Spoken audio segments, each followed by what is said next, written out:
Peygambere uzanan eller kırılsın. Peygambere uzanan eller kırılsın.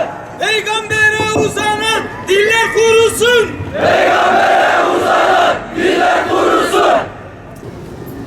La ilahe illallah. La ilahe illallah. Muhammed Resulullah.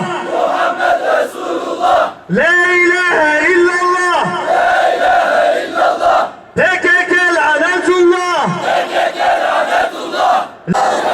Tekbir. ولكن رسول الله وخاتم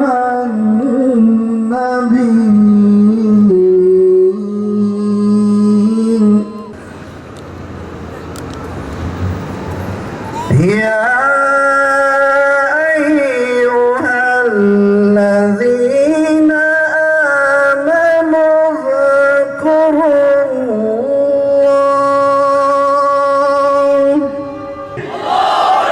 Tekbir!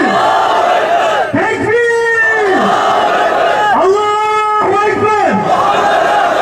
Her fırsatta İslam'a ve onun kutsallarına dil uzatmayı marifet bilen aşağılık güruh, özgürlük anlayışını da İslam'a ve onun kutsallarına karşı kullanma aracına döndürmüştür. Küfür cephesi kurulmuş ve Müslümanlara hakaret etmek ibadet kutsiyetine büründürülmüştür. Ülkemizde ise yerel maymuncuklar eliyle bu yapılmış ve yapılmaya da devam edilmektedir. Zaten ABD'li papaz ile Özgür Gündem gazetesindeki tolaz arasında bir farkın olmayışı da bundandır. İslam'a karşı mücadele etmeyi gaye edilmiş bu aşağılık güruh, küfür tek millettir hakikatini bir kez daha gözler önüne sermiştir.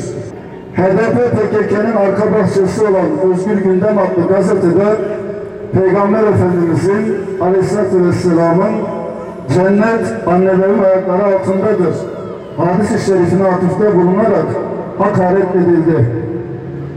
Ahlaksız bir karikatüristin çizimiyle yapılan bu çirkeflik ülkemizdeki Çağlileri de gözler önüne sermesi anlamında manidardır.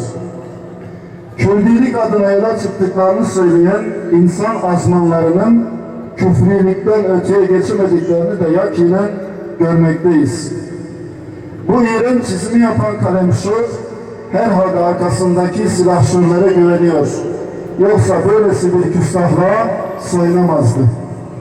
Ama sırtlarını nereye dayarlarsa dayasınlar. Müslüman halkımız bu küstahça tutumu asla affetmeyecektir. Peygambere uzanan eller kırılsın. Peygambere uzanan eller kırılsın. Peygambere uzanan diller kurusun. Peygambere uzanan diller kurusun. Billboardlara peygamberi hakaret içerikli Charlie Hebdo karikatürleri asmıştır. Yine hatırlanacağı üzere bu zihniyet bazı sergilerde çarşaflı kadınları zincirleyip tesettüre hakaret etmiştir. Bilmelidirler ki bu zihniyet asla onların sığınacağı bir iman değildir. Tekbir!